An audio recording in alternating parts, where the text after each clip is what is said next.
nous allons voir les pierres correspondantes aux signes astrologiques. C'est très utile si vous souhaitez offrir une pierre et un bijou en particulier et que vous souhaitez que ça ait un sens, une signification. Petit avertissement, cette vidéo est un résumé de mes connaissances. Si vous souhaitez approfondir un peu plus le sujet, n'hésitez pas à vous documenter sur internet, les livres ou même demander à des spécialistes. Je vous laisse faire vos petites recherches. En tout cas, je vous souhaite un bon visionnage. Alors, selon certaines sources, des signes astrologiques auront à peu près les mêmes pierres ou des pierres similaires, c'est normal. Suivant les propriétés des pierres, ça peut correspondre à plusieurs signes astrologiques. C'est surtout au final pour vous aider à choisir une pierre, mais c'est pas impératif. Si vous êtes attiré par une pierre instinctivement, n'hésitez pas à la prendre. C'est peut-être parce que vous avez ressenti ces ondes, son énergie qui vous correspond ou qui vous font penser à la personne à laquelle vous souhaitez offrir cette pierre, évidemment. Vous avez le libre arbitre. Nous allons commencer par le bélier. Alors, le bélier, les pierres qui peuvent lui correspondre sont l'aventurine, l'améthyste que j'ai ici, voilà, la belle améthyste. Vous avez également la fluorine, donc, voilà, qui est plus dans le vert et le violet.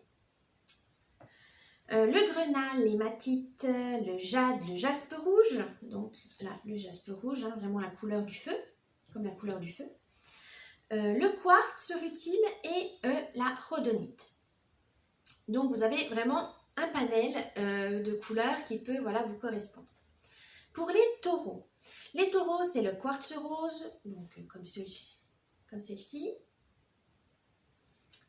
La malachite, c'est une pierre verte.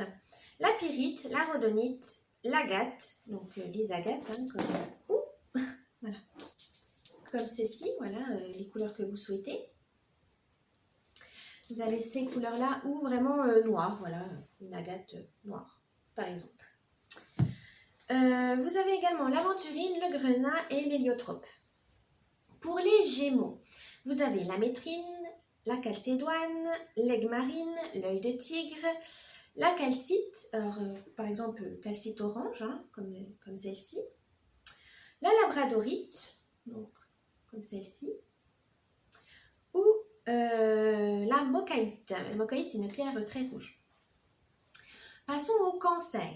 Alors, les cancers, vous avez la pierre de lune, ici, voilà, ici.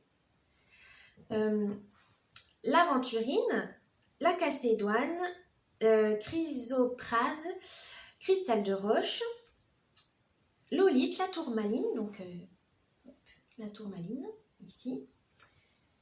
La turquoise, donc, comme celle-ci, ou bien l'unakite.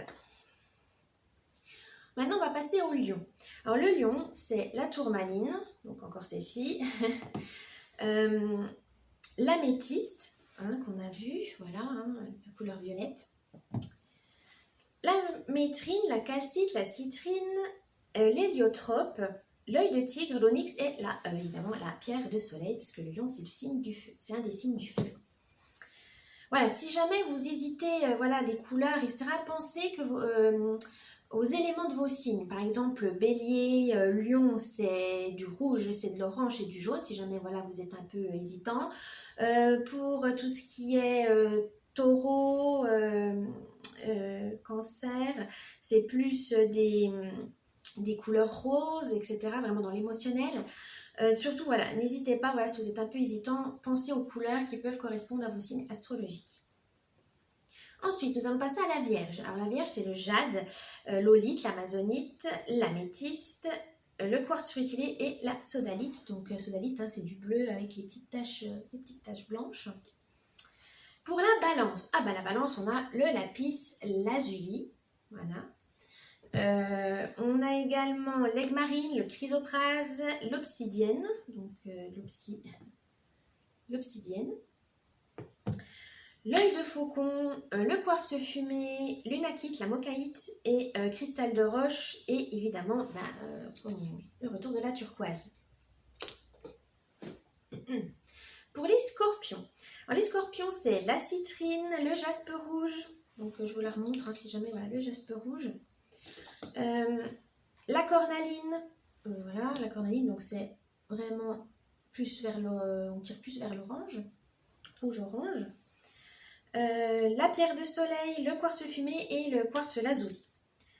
Pour les sagittaires, vous aurez l'obsidienne, lapis-lazuli, cornaline, fluorine, pyrite, onyx, tourmaline, turquoise et labradorite. Alors labradorite, donc c'est celle-ci, et le lapis-lazuli, ben voilà, vous avez aussi la belle pierre lapis-lazuli, qui peut vous être utile.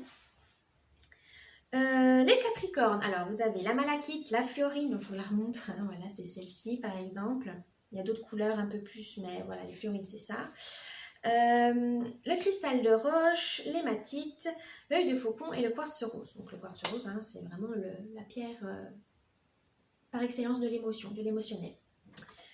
Les Verseaux, eh ben les Verseaux, on a l'améthyste, l'hématite, l'agate, l'aigue-marine, le jaspe rouge, ou le jaspe brun, ça dépend, lapis-lazuli et le quartz lazuli. Et enfin, pour les poissons, on a le jade, labradorite, l'amazonite, le jaspe, et donc vous avez la jaspe et par exemple le sodalite. C'est vraiment des couleurs totalement différentes, mais ça peut être complémentaire. Par exemple, vous pouvez, ou selon vos goûts, voilà, vous préférez plus des couleurs chaudes que froides, ça peut vous aider. Voilà pour les pierres suivant vos signes astrologiques. J'espère que cette vidéo vous a plu. N'hésitez pas à laisser un petit pouce bleu, un petit commentaire et de vous abonner à la chaîne. Et je vous dis à la prochaine. Bye bye!